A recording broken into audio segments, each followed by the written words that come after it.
Hello, आप सभी के श्री चरणों में नमन करती हूँ। हमारा टॉपिक है माँ। माँ एक शब्द ही नहीं, माँ ममता का अथाह सागर है।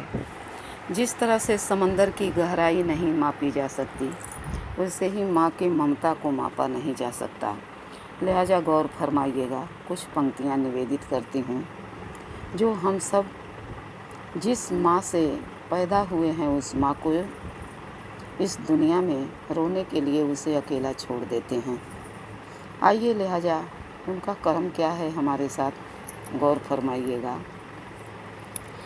जग में हित दोस्त मीत सगा, भाई मिल जाई। जग में हित दोस्त मीत सगा, भाई मिल जाई। केहू के तनो दुलारी, बाकी माई ना होई हो।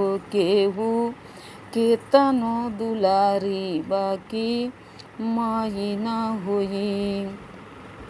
जग में माई का रोल बड़ा, इनकर दुनिया में मोल नहीं। खुनवा से इनके सिंचल देहिया, तोहरा ये कर एहसास नहीं। इनकर आत्मा जे दुखाई, ओकर भलाई न होई हो। केहू के तनो दुलारी, बाकी माई न होई। केहू के तनो दुलारी, बाकी माई न होई। दुख सुख सहन कैली अपने, दुख सुख सहन कैली अपने। तोहरा के हमेशा खुश रखली। बिस्तर गिल्ला जब हो जाला, तोहरा के सुखला पे सुता दिहली।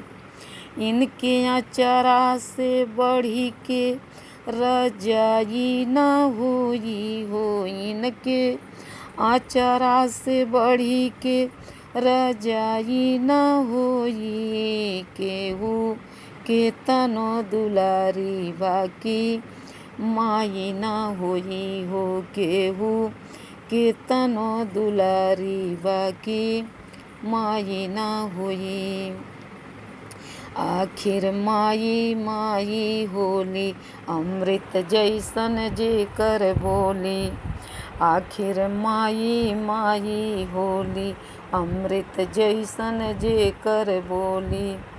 इनके बोलिया से बढ़ के मिश्री मलाई न होई।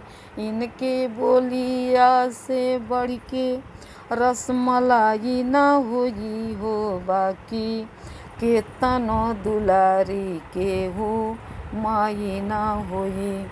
केहू के तनो दुलारी, बाकी माई न होई। जग में हित दोस्त मीत सगा, भाई मिल जाई। केहू के तनो दुलारी, बाकी माई न होई। केहू के तनो दुलारी, बाकी माई न होई। पढ़ लिख कर अफसर बन जइब, दुनिया में नाम रोशन करब। पढ़ लिख के अफसर बन जइब, दुनिया में नाम रोशन करब। माई से बढ़ के केहू खुश ना होई हो। बबुआ माई से बढ़ के केहू खुश ना होई हो। बाकी के तनो दुलारी, केहू माई ना होई हो। केहू के तनो दुलारी, बाकी माई ना होई। रुपया पैसा लाख कमैब, सुंदर रंग महल बनवैब। रुपया पैसा लाख कमैब, सुंदर रंग महल बनवैब। सब कुछ दुनिया में पालेब, इनके सेवा से बढ़ के कौनो कमाई ना होई।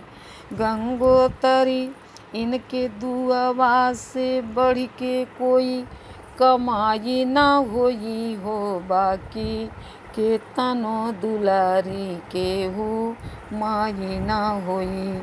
जग में हित दोस्त मीत सगा भाई मिल जाई, केहू के तनो दुलारी बाकी माई ना होई। केहू के तनो दुलारी बाकी माई ना होई। धन्यवाद।